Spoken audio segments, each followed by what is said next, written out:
안녕하세요. 전 40대 작은 음식점을 운영하고 있는 여성입니다. 요즘에는 가게 운영을 하며 틈틈이 여기 사연을 듣는 게 제 낙이에요. 사연을 보내는 분들 이야기를 들으면 제 이야기인 것 같아 많이 공감하면서 듣고 있습니다. 저도 사연이라고 하면 제법 많은 사연을 가진 사람이에요. 어린 시절부터 지금까지 인생의 굴곡이 왜 이렇게도 많은 건지 요즘 평범한 시간을 보낸 걸 빼고는 순탄하지가 않았죠. 그래도 지금은 포기한 것이 많아서 그런지 제법 안정적인 삶을 살고 있습니다. 저의 여러 사연들 중에 가장 최근의 일이기도 하고 가장 충격적이었던 사연을 오늘 여기서 이야기해볼까 합니다. 그러고 보면 제 인생도 참 일찍부터 꼬여버렸던 게 아닐까 싶어요. 20대 시절 저는 첫 번째 결혼을 하고 핑크빛 미래를 그리며 결혼 생활을 시작하게 됐지만 어린 나이에 멋모르고 했던 결혼 때문에 일찍부터 두고두고 고생을 해야 했습니다. 제가 좋다며 끈질기게 따라다니던 남편은 알고 보니 자기밖에 모르고 사람을 괴롭히는 개차반이었고 그런 저의 첫 번째 결혼 생활은 길게 갈 수가 없었어요. 꼬장에 진상에 심지어 폭력적인 성향까지 보이는 그 사람과 하루빨리 헤어지고 싶었지만 제게 집착을 보이는 남편과 이혼하는 것은 쉽지 않았습니다. 죽더라도 같이 죽어야 한다며 전 남편이 저를 붙들고 놓아주지 않았거든요. 매일 울며 고통에 시달리던 저는 다행히도 주변 사람들의 도움을 얻어 겨우겨우 이혼을 할 수 있었지만 저희가 이혼을 한 뒤에도 전 남편은 저를 완전히 놓지 않았습니다. 젊은 나이에 이혼녀 딱지를 달고도 어떻게든 살아보려고 하는 저를 못살게 굴며 제가 가는 곳마다 쫓아다녔으니까요. 저는 그런 전 남편을 피해 어디든 도망을 쳐야 했고 잘못을 저지른 것도 없이 전 남편과 쫓고 쫓기는 생활을 하게 됐습니다. 아무리 저를 숨기고 도망치려고 해도 어디든 쫓아오던 전 남편이 두려웠던 저는 결국 아무 연고도 없는 멀리 떨어진 곳으로까지 도망을 가야 했죠. 그렇게 제가 전혀 갈 거라고 생각지도 못한 곳에 자리를 잡게 됐고, 그건 전 남편도 예상할 수 없었던 일이었는지 더 이상 저를 쫓아오지 못했습니다. 그 사람의 눈밖에 완전히 벗어났다고 생각한 저는 그제서야 안심을 하게 됐죠. 완전히 낯선 곳에서 새롭게 시작을 해야 하는 건 두렵고 어려운 일이었지만 그때 저는 전 남편을 더 이상 보지 않는 것만으로 만족했습니다. 이제 자유를 얻었다고 생각하며 겨우 숨통이 트였던 저는 그곳에서 자리를 잡고 살아갈 생각을 하게 됐고 그동안 허투루 쓰지 않고 모은 돈을 전부 투자해 작은 음식점을 하나 차리게 됐죠. 앞으로 혼자 먹고 살아가야 할 테니 가게를 차려 일을 하려 했거든요. 정말 다행이었던 게 처음 하게 된 장사가 그리 엉망은 아니었습니다.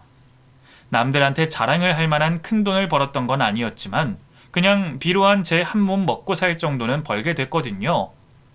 장사를 해서 손님들과 마주치다 보니 연고 하나 없던 낯선 동네에서 동네 사람들과도 두루두루 잘 어울릴 수 있었고 덕분에 저는 뒤늦게 찾은 자유와 행복을 누리며 큰 걱정 없이 평범한 일상을 보낼 수 있는 삶에 감사하게 생각하고 있었습니다. 전 남편 소식을 들은 지도 오래 지났고 저도 이제서야 안심을 할 수 있다고 생각하고 있었는데 바로 그 순간 전 남편이 제 눈앞에 다시 나타났어요. 어떻게 알았는지 가게까지 알아내서 저를 찾아왔더라고요. 그런 전 남편은 여태 저를 찾아다녔다는 끔찍한 소리를 하고 있었고 전 남편을 다시 만나게 된 저는 세상이 무너지는 기분이었죠. 하지만 이제 와서 다시 도망칠 수는 없었습니다. 이미 전 재산을 털어 가게를 차린 상황이니 그걸 버리고 도망치는 건 생각할 수 없었어요. 그렇게 굶어 죽으나 전 남편한테 피 말려 죽으나 별반 다를 건 없었으니까요. 그래서 어떻게든 버티려고 했습니다. 어디 네가 이기나 내가 이기나 해보자는 심정이었죠. 하지만 전 남편은 그리 호락호락한 사람이 아니었습니다. 이혼까지 앞마당에 제 앞길을 막으려고 작정이라도 한 건지 일도 안 하고 제 가게에 매일같이 찾아와 상주하며 저를 괴롭히더라고요. 자기도 손님이랍시고 음식 하나 시켜놓고 하루 종일 자리만 차지하고 앉아있는 꼴을 매일 보려니 저는 정말 말라 죽을 것 같았습니다. 어떻게든 버텨보려고 했지만 다른 손님들의 불편한 기색과 동네 사람들의 수근거림까지 더 이상 버틸 수 없을 것 같았죠. 그리고 결국 손님 없이 텅 빈 가게 안에 저와 단둘이 남게 된 전 남편은 제게 본색을 드러내며 저를 협박하며 겁을 주려 했습니다. 날 도와주는 사람 하나 없었던 가게에서 이대로 꼼짝없이 무슨 일이 나겠구나 싶었던 그때 누군가 저를 도와주려 나타났죠. 그 사람은 전부터 종종 저희 가게를 찾아와 알고 지내던 단골 손님이셨어요. 상주하고 있는 전 남편으로 인해 안 좋은 소문이 퍼져 가게에 손님이 뜸해 한동안 보지 못했는데 그날 때마침 등장해 곤경에 처한 저를 구해줬죠. 그 손님에게 무척 고마웠던 저였지만 남 앞에서 저의 구질구질한 개인사를 내보이는 건 무척 부끄러웠습니다. 하지만 제 사정을 알게 된 그 손님은 제가 안타까웠는지 그 후로도 저를 돕겠다고 나서줬어요. 그놈 쉽게 포기할 것 같지 않던데 사장님 혼자 감당 안 되시겠어요. 여자 혼자 몸으로 어떻게 남자를 당하겠어요.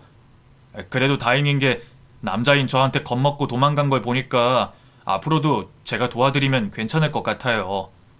그러니까 주저하지 말고 도움 구하세요. 민폐는 한 번이면 되지 제가 어떻게 또 그러겠어요. 그냥 마음만 받을게요. 한 동네 살면서 서로 돕고 사는 게 세상인 거지 뭘 민폐라고 그러세요. 저도 그냥 단골 손님으로서 가게 밥 계속 먹고 싶어서 그런다고 하죠. 결국 그 후로도 저는 계속 경석 씨의 도움을 받게 됐고 저를 찾아오던 전 남편은 그 후로 제가 아닌 경석 씨와 대면해야 했습니다. 전 남편 입장에서는 만만한 제가 아닌 다른 사람과 시비를 붙는 게 몹시 분했던 건지 서로 기싸움만 하던 어느 날 몸싸움까지 벌이게 됐죠.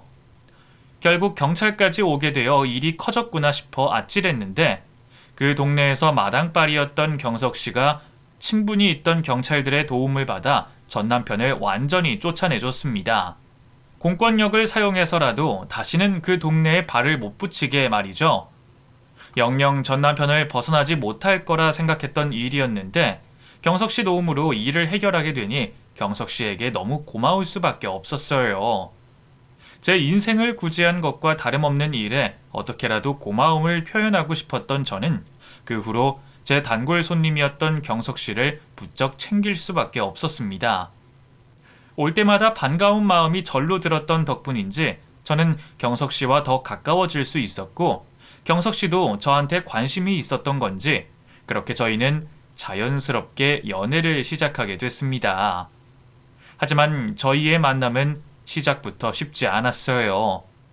여러모로 조심스러웠던 상황인 탓에 서로를 알아가면서 천천히 관계를 발전시키려고 그랬는데 그러기도 전에 좁은 동네에 이미 소문이 파다하게 퍼지게 됐거든요. 동네에서 모르는 사람 없는 경석 씨와 타지 출신인 이혼녀의 연애가 사람들에게는 재미있는 안주거리가 됐던 모양이죠. 그리고 결국 경석 씨 어머니의 귀에까지 소문이 들어가게 됐고 경석 씨의 어머니께서 저를 직접 찾아오시게 됐습니다. 이미 경찰 소동까지 벌어지게 되며 제가 이혼을 하고 전 남편을 피해 도망을 왔다는 게 알려졌다 보니 그걸 아시는 어머님은 제가 경석 씨를 만나는 걸 무척 못마땅해 하셨습니다. 대놓고 저를 비난하시는 어머님의 심정을 저도 모르지는 않았죠.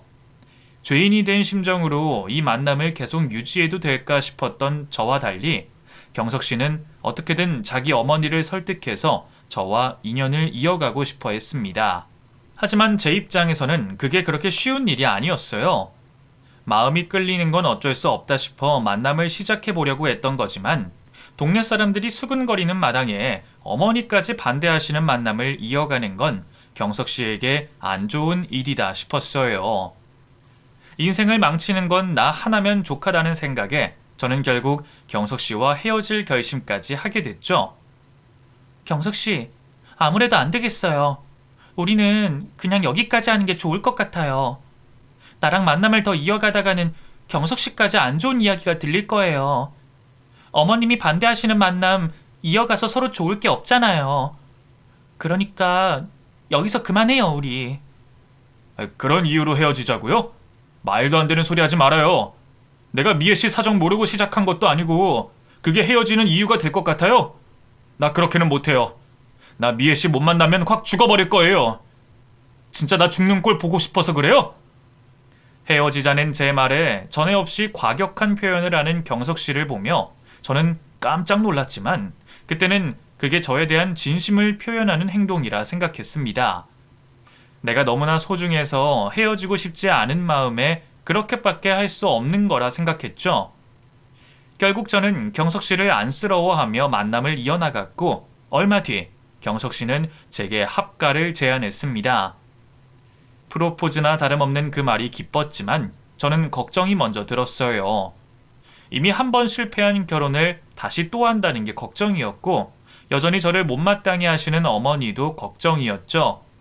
그래서 저는 아직은 이르다며 경석 씨의 제안을 거절할 수밖에 없었습니다. 그러면서 천천히 거리를 두는 게 좋을 거라 생각했죠. 그런데 몇 달 뒤 저는 갑자기 경석 씨가 병원에 실려가게 됐다는 소식을 듣게 됐어요. 제가 경석 씨의 마음을 받아주지 않자 힘들어하던 경석 씨가 괴로운 마음에 술을 먹고 수면제를 먹었다는 겁니다. 그게 전부 나 때문이라는 말에 저는 큰 충격을 받을 수밖에 없었죠. 나 때문에 그렇게까지 한 경석 씨를 보자 저는 더 이상 경석 씨 마음을 외면하기 힘들었어요. 그리고 경석 씨 어머니께서도 저를 향한 아들의 마음을 이해하셨는지 제게 더 이상 별 말씀 하지 못하셨죠. 저 때문에 죽을 뻔한 경석 씨를 보게 된 저는 당연히 마음이 흔들릴 수밖에 없었습니다. 내가 뭐라고 저렇게까지 할까 싶어 안타까웠고 그만큼 저를 사랑하는 경석 씨를 이해할 수밖에 없었거든요. 결국 저는 경석 씨를 믿어보기로 하고 또 사람 하나 살리는 셈 치고 합가를 받아들이게 됐습니다. 그렇게 저는 경석 씨와 두 번째 결혼을 하게 됐죠. 우여곡절을 겪으며 어렵게 이룬 결혼인 탓인지 결혼 생활은 제 예상보다 더 행복했습니다. 제게 늘 잘하고 다정하던 남편은 연애 때보다 저를 더 챙기며 저를 행복하게 해줬거든요. 전 남편과의 짧았던 이전 결혼 생활이 불행했던 탓인지 저는 남편과 함께 있는 것만으로도 안정을 느꼈습니다. 물론 예상대로 저를 못살게 구는 시어머니 때문에 힘든 점은 있을 수밖에 없었어요. 제가 아무리 잘하려고 해도 어떻게든 저를 책잡고 저의 이혼으로 트집 잡으시는 어머님께서 저를 괴롭혀도 너무 괴롭히셨거든요. 그나마 남편 때문에 버틸 수 있었던 저였지만 그런데 어느 순간부터 그런 남편마저 어머님께서 꺼내시는 저의 이혼 이야기에 민감하게 반응을 하기 시작했습니다. 그리고 갑자기 저한테 전 남편과의 결혼 이야기를 꺼내며 저를 떠보기 시작했어요. 분명 이전까지는 제가 잘못된 사람을 만나서 마음고생을 한 거라며 저를 보듬어 주던 남편이 이제는 저한테도 무슨 탓이 있진 않았냐는 식으로 말하는 거죠. 거기다가 아무리 시간이 지나도 시어머니와 도통 가까워지지 못하는 일을 두고 제 탓을 하기 시작하더라고요. 제가 아무리 잘해도 어머니가 저를 못 받아들이신다는 걸 잘 알던 사람이 말이에요. 그렇게 변해버린 남편의 모습에 저는 믿는 도끼에 발등이 찍힌 기분이었습니다. 전 남편을 겪으며 지금 남편은 절대로 안 그럴 줄 알았는데 점점 전과 다를 것 없는 상황에 불안을 느껴야 했어요. 하지만 전 남편에 비하면 남편은 여전히 좋은 사람이었고 조금 변하기는 했어도 여전히 저를 아껴주는 남편을 믿으며 저는 어렵게 시작한 두 번째 결혼 생활을 만족할 수밖에 없었습니다. 그런데 남편이 어느 날부터 이상한 모습을 보이더라고요. 불안하고 초조해 보였죠. 무슨 일이 있냐는 제 물음에도 별일 아니라며 대답을 했는데 옆에서 보는 사람 입장에서는 별일이 아닌 듯 싶었습니다. 그리고 별일이 아니라는 게 얼마 뒤 밝혀졌죠. 경찰서에서 남편 보고 출석을 하여 조사를 받으라는 전화와 등기가 온 겁니다. 출석 통지로 깜짝 놀란 제가 남편에게 물어보니 그제서야 대답을 해주더라고요. 며칠 전 음주운전을 하다 경찰과 시비가 붙어 주먹다짐을 했고 폭행을 심하게 했다고 했죠. 그런데 처음 보는 경찰이었고 자신의 얼굴을 못 봤을 거라며 저에게 거짓 증언을 해달라고 하는 거예요. 그 시간에 집에 있었다는 거짓말을 해달라고 했죠. 그래도 그게 말이 돼? 맞은 사람이 바보도 아니고 당신인 걸 모를 리가 없잖아. 아니야, 몰라. 내가 그때 모자랑 마스크를 쓰고 있었거든. 그리고 가로등도 없던 곳이라 차량 번호도 못 봤을 거야.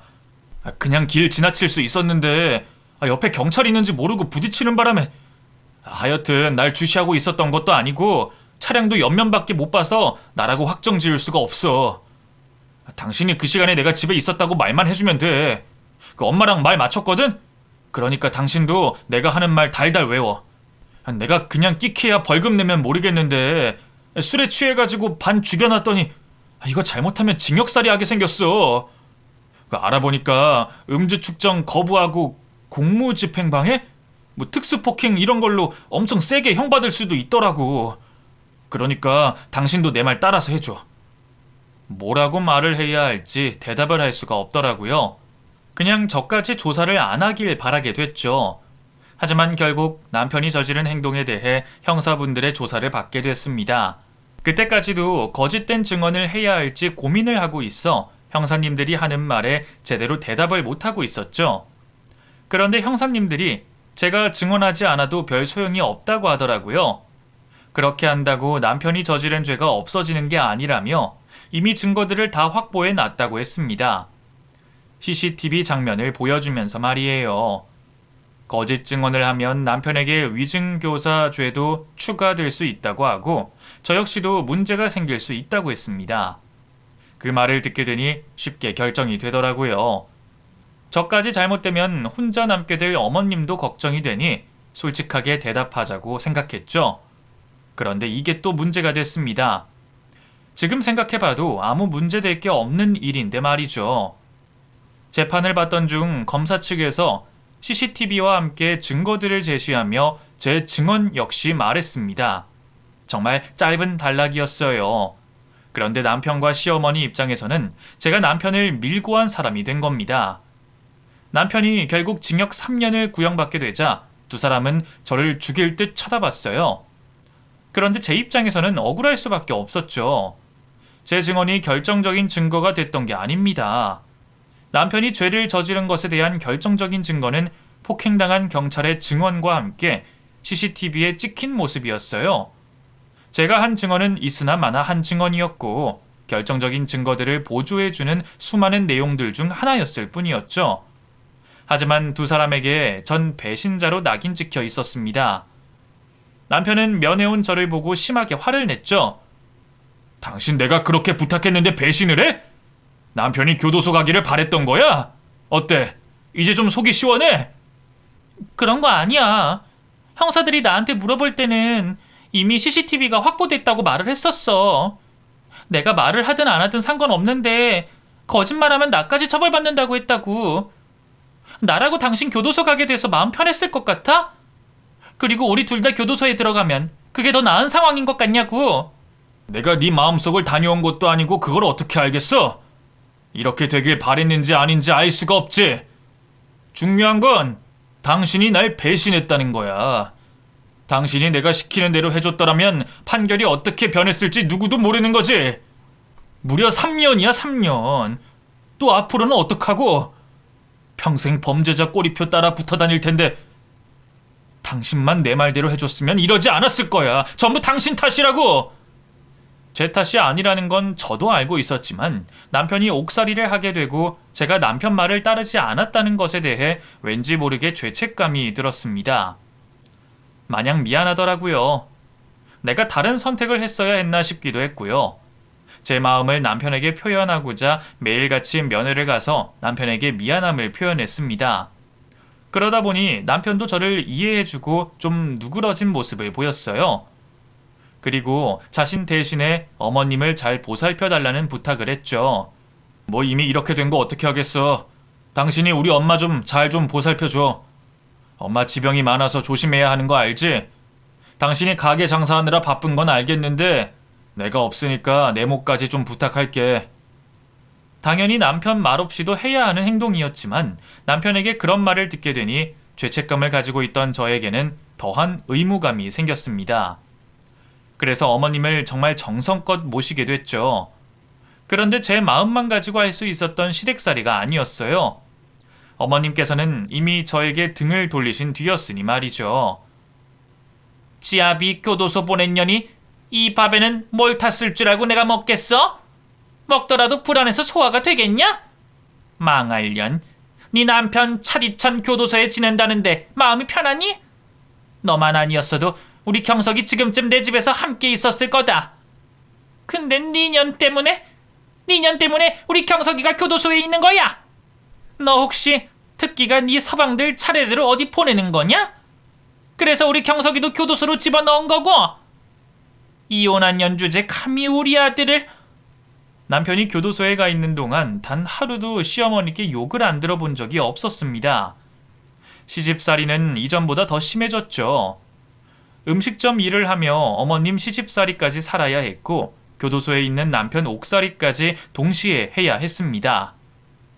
몸이 2개라도 부족할 지경이었죠.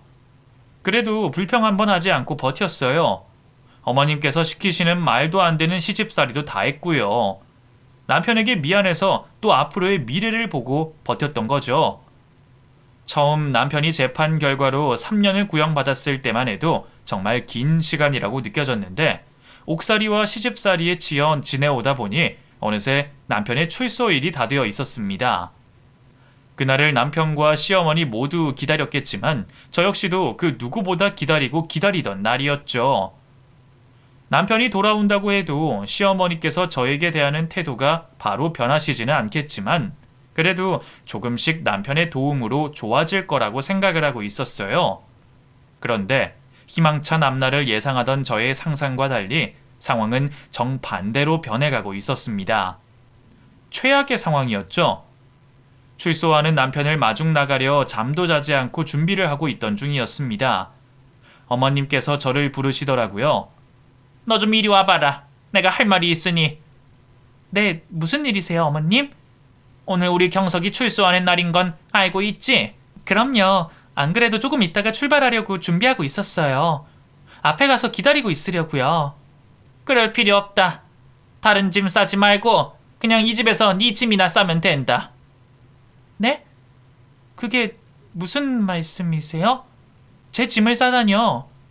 내가 지난 3년 동안 이 말하고 싶어서 아주 죽는 줄 알았는데 드디어 이 날이 왔어. 이제야 널 우리 집에서 또 우리 경석이 곁에서 떼어낼 수 있겠구나. 자, 여기다 도장 찍고 얼른 꺼져. 내 집에서 짐 싸가지고 당장 나가라는 말이다. 시모는 갑자기 저에게 짐을 싸라고 말을 하면서 손에 쥐고 있던 서류 봉투를 던졌습니다. 당황한 저는 시모를 빤히 쳐다봤지만 다른 말을 들을 수가 없었어요. 우선 어머님께서 던졌던 서류 봉투를 가져다 열어보게 됐죠. 그런데 그곳에는 이혼 서류가 들어있었습니다. 어머님, 이게 지금 뭐예요? 왜 그러세요? 오늘 경석씨 출소하는 날인데. 그러니까 내가 이러는 거 아니야? 인연이 또 우리 아들 어떻게 할지 누가 알아? 벌써 지 남편 교도소에 지손으로 쳐넣은 년인데.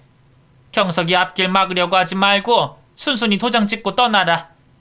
네가 한 짓이 있는데 잠깐 3년 차란 것 가지고 그 일이 없었던 일이 될 줄 알았어? 더는 너 같은 애랑 말씨름하기 싫다. 어여 서류에 도장 찍고 나가! 지난 3년 동안은 이혼에 대해서 한마디 꺼내지 않던 어머님이 갑자기 왜 이러나 싶었습니다. 그것도 남편 출소 당일날 말이에요. 이제 남편이 집으로 돌아오면 더 나아지는 일만 남았는데 말이죠. 너무 황당해 눈둘 곳이 없었습니다. 그러다 제 손에 쥐어져 있는 이혼 서류를 보게 됐어요. 그런데 그 서류에 남편의 서명과 도장이 찍혀져 있는 겁니다. 보아하니 남편이 집으로 돌아오기 전에 저를 집에서 쫓아내려고 시모가 적은 듯 보였습니다. 그 서류에 제가 서명을 한다고 한들 바로 이혼이 되는 것도 아니었고 위조된 서명이라면 문제될 게 뻔했어요.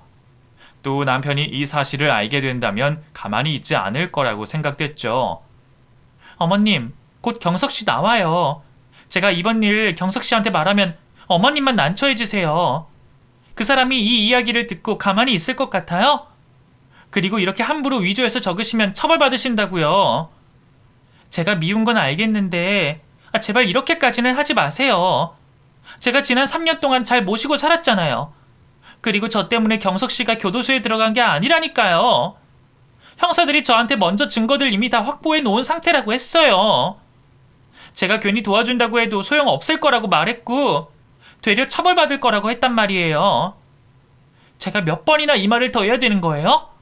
위증죄가 어떤 처벌을 받게 되는지는 모르겠지만 만약에 제가 잠시라도 징역살이를 살게 됐다고 해보세요. 그러면 어머님은 그동안 누가 모시는데요? 그때 돼서는 누구 탓하시려고요? 저보고 바보 같다고 하실 거잖아요. 제 증언 없어도 남편이 처벌받게 되어 있는 상황에 괜한 말에서 잡혀 들어갔다고. 고맙다, 고생했다 이런 말 기대도 안 해요. 그러니까 이런 행동이라도 하지 좀 말아주세요. 네? 웃기고 있네. 네가 검사야? 아니면 판사야? 법은 쥐뿔도 모르는 년이 어디서 시어머니를 가르쳐드려고 해? 야, 네가 그 말 안 했으면 우리 아들 징역살이까지는 안 했어. 결국 너 때문에 교도소에서 썩은 게 맞다고. 그리고 뭐? 위조? 네 년은 고작 3년밖에 안 지났는데 네 남편 글씨체도 못 알아보니? 그러면서 그딴 말을 짓거려? 네 두 눈으로 다시 똑바로 봐봐라. 그게 내 글씨체인지. 그거 경석이가 직접 쓴 이혼 서류야. 너랑 이혼한다는 말도 경석이가 먼저 꺼낸 거라고. 멍청한 년. 당연히 악에 바친 시모가 거짓말을 한다고 생각했습니다. 그렇지만 어쩔 수 없이 눈이 이혼 서류 쪽으로 가더라고요. 그래서 자세히 확인을 해봤는데 남편의 글씨체와 완전히 똑같았습니다. 그때부터 손이 덜덜 떨리기 시작하고 눈앞이 팽팽 도는 게 정신이 없어졌죠. 믿을 수 없는 상황에 저도 모르게 안방에서 뛰쳐나와 제 방으로 들어왔습니다. 그리고 문을 잠근 채 눈을 감고 쭈그려 앉아 있었죠. 당시 무슨 말을 중얼거렸는지 기억이 잘 나지 않지만 아마도 그때 이 상황이 현실이 아니었으면 하는 말을 중얼거렸을 것 같아요. 한참 동안 방문 앞에 쪼그려 앉아있던 저는 남편이 돌아오면 직접 확인을 해야겠다고 생각을 했습니다. 그래서 마냥 남편이 돌아오기만을 기다렸어요. 밥도 먹지 않고 물도 먹지 않고 화장실도 가지 않은 채 말이죠. 얼마나 시간이 흘렀을까? 방문 밖에서 시모가 아들을 반기는 목소리가 들려왔습니다. 이어서 남편의 목소리도 들렸죠. 남편 목소리에 문을 활짝 열고 나온 저는 두부를 먹고 있는 남편에게 이혼 서류를 내밀며 어떻게 된 일인지 묻게 됐어요. 여보, 이거 어떻게 된 일이야? 당신이 어머님 진정시키느라 그냥 작성한 거지? 진심 아니잖아, 그치? 곧바로 남편의 입에서 그렇다고 안심하라고 말을 할 줄 알았습니다. 그런데 남편이 저를 싸늘하게 쳐다보며 씹고 있던 두부를 마저 다 씹어 먹더라고요. 그러더니 가래침을 모아 퇴타고 바닥에 뱉었습니다. 아이씨, 뭐야? 아직도 서류에 도장 안 찍은 거야? 우리 엄마한테 말 못 들었어? 내가 이혼하자고 한 거. 근데 왜 아직도 그 서류가 빈칸인데? 재수 없을까봐 두부까지 먹고 있었는데 여태까지 여기 남아있으면 어쩌자는 거야? 싸늘한 표정과 낮은 목소리로 말하는 남편의 말을 듣게 되자 망치로 머리를 맞은 것처럼 멍했습니다. 제가 알고 있던 남편이 맞나 싶었어요. 현실이 믿어지지가 않더라고요.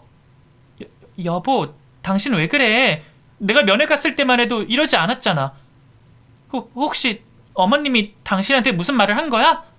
나 당신 교도소에 있는 동안 정말 열심히 당신 그리고 어머님 돌보고 있었어. 정말이야. 딴짓한 적 없다고. 그러는 나한테 왜 이래?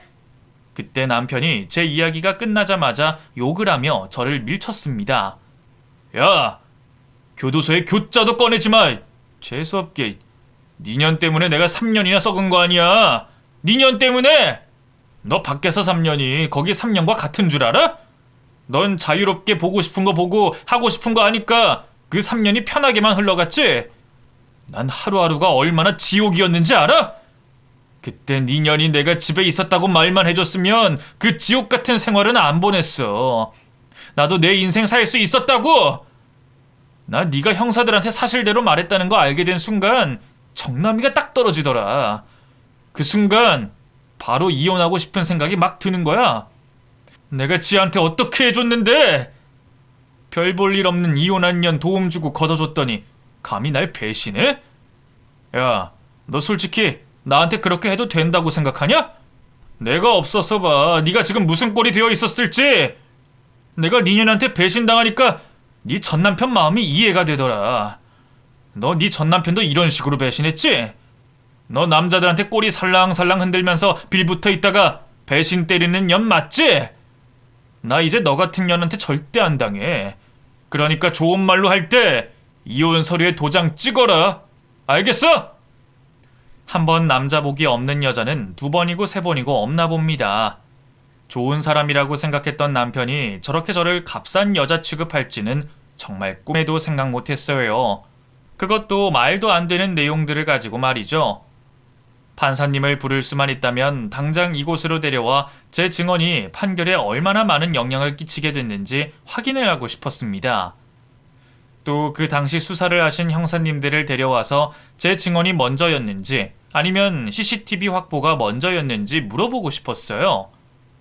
판결문에도 또 증거도 제 증언보다 CCTV에 초점이 맞춰져 있는데 왜 계속 제 탓을 하는지 모르겠더라고요. 그리고 제가 남편에게 술 먹고 운전하라고 한 것도 아닌데 말이죠. 억울해서 미칠 것 같았습니다. 제가 이런 취급을 받으려고 지난 3년 동안 남편 옥바라지에 시모 시집살이까지 하고 있었던 건가 싶었죠. 남편과 시모 이 두 사람 절대 용서할 수 없었습니다. 다른 건 몰라도 어떤 방식으로든 두 사람에게 복수를 하겠노라고 저 스스로 맹세를 하게 됐죠. 우선 두 사람이 원하는 대로 순순히 따라줄 수 없었어요. 저에게 이혼 소송을 걸 만큼 유책 사유가 있지 않았으니 그 집에서 버티기로 했습니다. 당장에 복수를 할 수 없다면 눈에 가시 같은 존재가 돼서라도 두 사람 눈에 거슬리고 싶었죠. 더 이상 내가 무슨 말을 해도 자기 생각하는 대로 생각할 것 같네. 나도 더는 이해시키려고 노력하지 않을 거야. 나 내쫓을 수 있으면 내쫓아봐. 그러기 전까지는 무슨 일이 있어도 내 두 발로 이 집에서 걸어나가지는 않을 테니까. 이혼 서류? 이딴 거 100장이든 1000장이든 가져와도 계속 찢어줄 테니까 마음대로 해. 그리고 당신 알지? 동일 범죄는 가중처벌되는 거. 내 몸에 털끝 하나라도 건들거나 방금 전처럼 위협하면 경찰에 신고할 거야. 가정폭력으로. 그 말을 하며 시모와 남편 눈앞에서 이혼 서류를 쫙쫙 찢어버렸죠. 이후 두 사람은 저를 쫓아내기 위해 방법을 바꿨습니다. 절 투명인간 취급을 했죠. 그러면서도 집안일을 부려먹었어요. 그래도 이전에는 남편이 도움을 줬고 그 다음에는 시모 혼자 시집살이를 시켰기 때문에 크게 힘들지는 않았습니다. 그런데 이번에는 두 사람이 작정을 하고 괴롭히니 몸이 남아나질 않더라고요. 타오르는 복수심이 아니었다면 진작에 두 손 두 발 다 들고 그 집에서 도망쳐 나왔을 겁니다. 하지만 버텨야 했어요. 독한 모습을 보이면서 말이죠. 두 사람이 저에게 더 힘들게 할수록 두 사람의 짜증과 화를 더 돋구는 일이라는 걸 알았기 때문에 체력 이상의 일을 하며 시댁에서 지냈습니다. 그러다 두 사람의 수상한 모습을 목격하게 됐어요. 평소 저를 없는 사람 취급하며 별의별 이야기를 다 하던 사람들이 제가 갑자기 나타나자 나누고 있던 대화를 끊으며 어색한 헛기침을 하고 있었죠. 거기다 힐끔힐끔 눈치를 보는 모습이 누가 봐도 수상한 모습을 하고 있었습니다. 그때부터 관심이 가기 시작했어요. 도대체 무슨 이야기를 하길래 내가 들으면 안 되는 건지 궁금했습니다. 그래서 어색한 분위기를 눈치 못 챈 것처럼 행동하며 평소대로 집안일을 하는 척하고 두 사람 시야에서 사라져줬죠.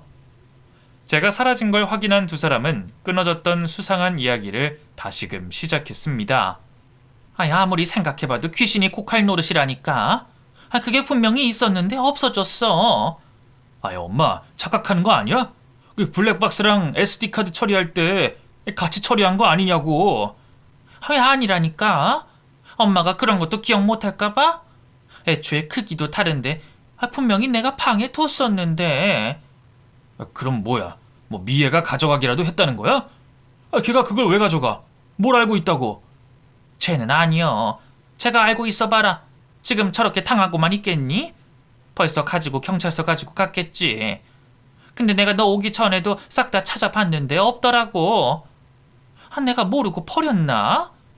오히려 그냥 버려진 거면 별 걱정 없겠는데. 그러니까 내가 빨리 처리하라니까. 뭐 집에 있으면 나오겠지. 엄마 말대로 버렸으면 진작에 부서졌겠고. 두 사람은 남편 차에 있던 내비게이션을 찾는 것 같았어요. 그깟 내비게이션 얼마나 한다고 저렇게까지 찾나 싶었죠. 분명히 뭔가가 더 있을 거라고 생각했습니다. 그날부터 두 사람을 예의주시하며 작게 나누는 대화를 엿들어 보려고 노력하게 됐죠. 두 사람이 대화를 나눌 때면 발걸음을 조심하며 귀를 기울였습니다. 그러다 엄청난 사실을 알게 됐어요. 너무 놀라 소리를 지를 뻔한 정도였죠. 남편이 음주운전을 하고 경찰들과 폭행 시비가 있었던 그날, 사건이 하나 더 있었습니다. 경찰을 폭행하기 이전에 말이에요. 음주운전을 하던 남편이 사람을 쳤다고 했어요. 처음에는 잔뜩 먹은 술로 인해서 사람을 친 줄도 몰랐다고 했습니다. 그러다 차량이 치인 사람을 타게 되어 꿀렁하게 되자 그때 정신을 차리게 됐다고 했어요. 급히 밖으로 나가보니 웬 남자가 남편이 지나온 길 뒤에 누워 있었다고 했습니다. 움직임이 하나도 없는 채 말이죠. 남편은 그 남자가 차량에 치이는 순간 죽었다고 생각을 했다고 합니다. 그래서 남자를 차량에 싣고 사고 지점에서 최대한 멀리 달렸다고 했어요. 남자를 묻으려고 말이죠. 정신없이 달리다 사람이 잘 찾지 않을 만한 곳을 발견하게 됐고 그곳에 남자를 묻기로 했다고 하네요. 그런데 거기까지 와서 차량에 치인 사람을 꺼내보니 미약하게 숨이 붙어 있다는 걸 알게 됐다고 해요. 잠시 고민을 하다 그냥 묻어버리기로 했다고 합니다. 뺑소니범에서 사람을 죽인 살인범이 된 거였죠. 그 남자를 묻고 난 이후 도저히 맨정신으로는 버틸 수가 없어서 길을 가다 중간에 술을 더 먹었다고 합니다. 그리고 음주운전에 걸린 경찰들과 다툼까지 가게 된 거죠. 폭행 사건으로 경찰서에 불려다니기 전 남자가 잘 묻혀져 있는지 혹시 자신이 실수는 하지 않았는지 싶어서 그곳을 여러 번 찾았다고 해요. 그래서 그 내비게이션에 남자를 묻은 장소가 찍혀 있다고 했죠. 내비를 찾은 이유가 바로 여기에 있었습니다. 그 내비가 남편이 살인을 했다는 결정적 증거가 되는 물건이었던 거죠. 그런데 그 중요한 증거인 내비게이션을 제가 가지고 있었어요. 나중에 남편한테 필요할까 싶어서 집에서 굴러다니는 걸 제가 보관하고 있었거든요. 그 사실을 알게 되고 나서 전 망설이지 않았습니다. 어쩌면 제가 두 사람에게 제대로 복수할 수 있는 유일한 기회일 수도 있었어요. 곧바로 제가 알게 된 사실을 경찰에 제보하게 됐고 집으로 형사들이 찾아올 때까지 살인사건의 유일한 증거품인 내비게이션을 잘 보관하고 있었죠. 남편이 사람을 쳤다는 사고 당일 이후에 한 남성이 실종 신고가 된 것을 확인한 형사분들은 제보를 했던 저에게 찾아왔습니다. 남편과 시모 입장에서는 연락도 없이 찾아온 형사분들을 보고 놀랄 수밖에 없었겠죠. 아무렇지 않은 척하고 있긴 한데 뭐 마려운 개마냥 불안초조해하는 모습을 보였습니다. 그런 두 사람 앞에서 제가 가지고 있던 살인의 증거물인 내비게이션을 형사분들에게 넘겨줬죠. 제 품에서 내비게이션이 나오자 두 사람 모두 눈이 휘둥그레지며 말을 더듬기 시작했습니다. 아니, 네가 이거를 어떻게 가지고 있어? 너 이게 무슨 물건인지 알고 이러는 거야? 그럼요. 제가 이걸 무슨 물건인지 모르고 형사분들한테 제보를 했겠어요? 두 사람 다 제가 어떤 마음을 품고 이 집에 붙어 있는지 아셨으면 조심 좀 하시지 그랬어요. 뭐? 그럼 당신 지금 무슨 짓 하는 줄 알고도 이러는 거란 말이야? 당신 미쳤어? 날 또... 왜? 또 뭐?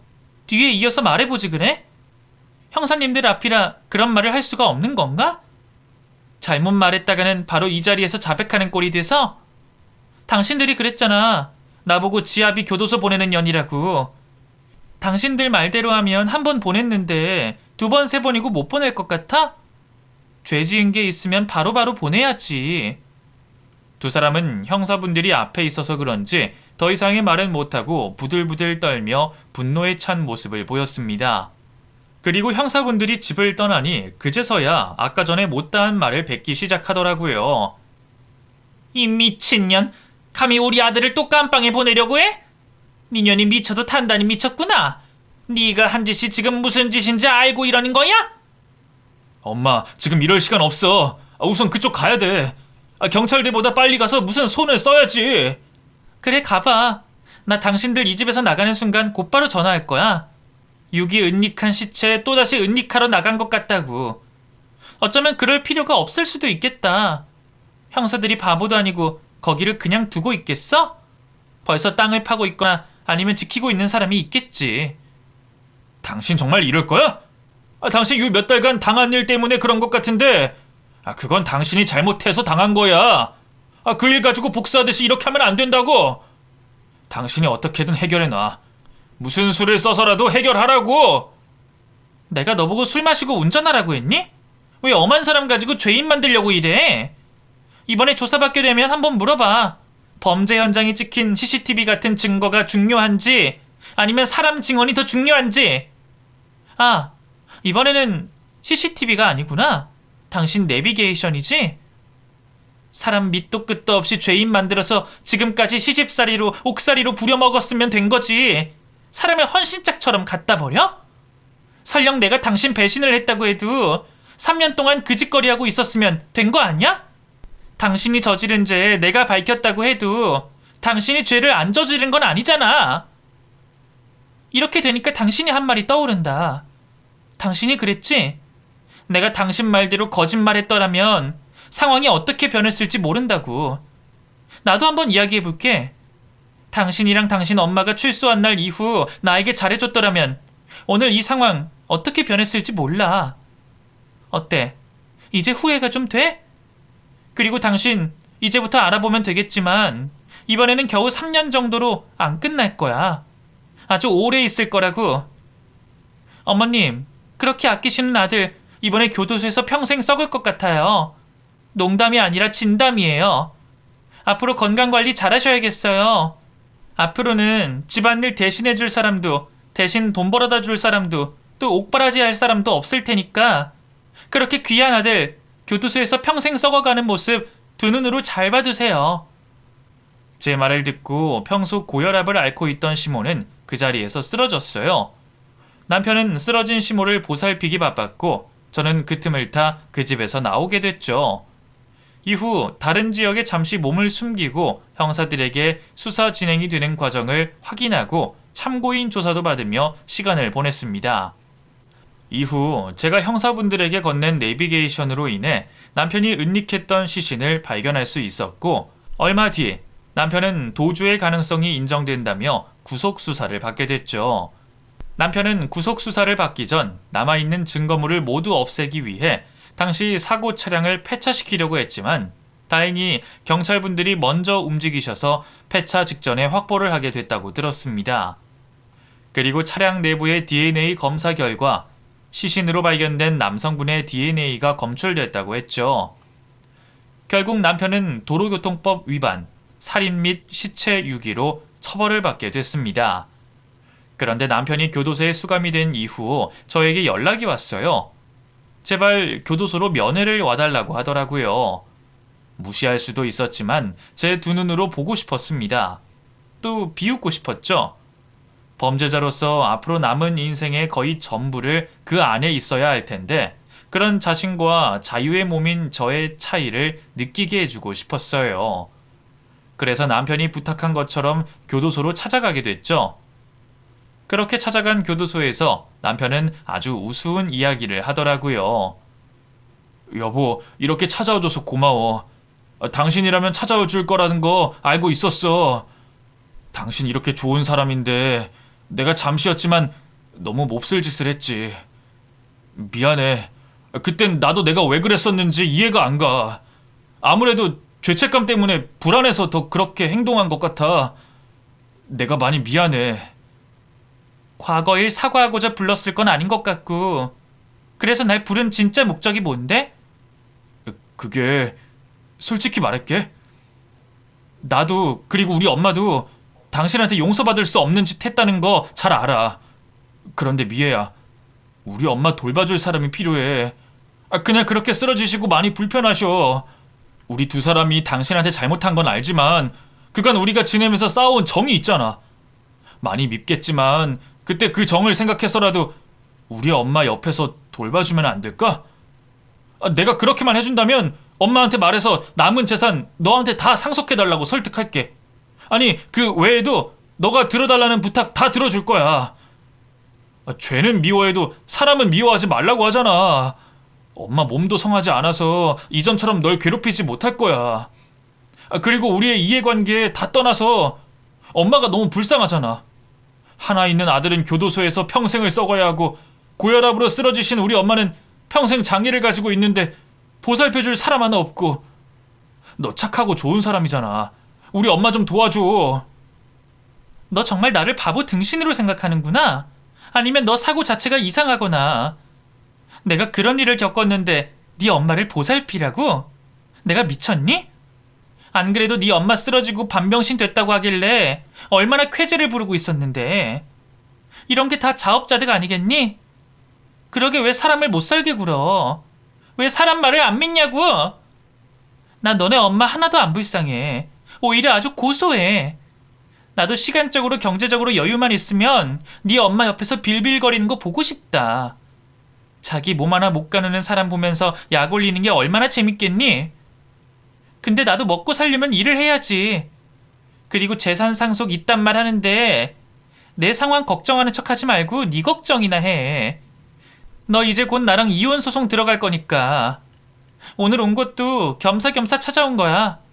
네가 얼마나 비참하고 웃긴 꼴을 하고 있는지 보고 싶었거든. 이전 수감 때는 내가 물러 터져서 교도소에 있는 널 걱정하고 있었잖아.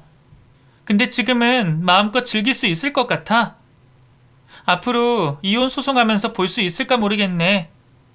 이게 마지막일 수도 있으니까 작별 인사하고 갈게. 평생 너네 엄마 걱정하면서 여기서 잘 썩어. 그럼 안녕? 이후 전 예정대로 남편과 이혼 소송을 하게 됐고 큰 문제 없이 갈라설 수 있었습니다. 이혼 소송을 하면서 살고 있는 지역을 옮기고 전 지금도 음식 장사를 하면서 지내고 있어요. 이제는 더 이상 남자를 만나지 않으려고요. 아무리 좋은 사람이 나타난다고 해도 남자라고 하면 징글징글합니다. 이전에도 남자에게 목을 메고 살았던 건 아니지만 앞으로 평생 나 혼자 살아가겠다고 마음을 먹게 되니 오히려 제 삶을 더 즐길 수 있게 된 것 같아요. 삶의 질을 더 챙긴다고 해야 할까요? 하여튼 단 하루를 살더라도 재미있고 보람차게 살려고 노력 중입니다. 그래서 40이 넘게 보내온 제 인생 중에 지금이 가장 행복하네요. 계속 행복하게 지내려 노력할 겁니다. 저의 자유로운 인생을 즐기기 위해서 말이죠. 여러분께서도 어떤 상황이시든 자신을 위해서 행복하셨으면 좋겠네요. 그럼 모두 행복하시고 안녕히 계시길 바라겠습니다.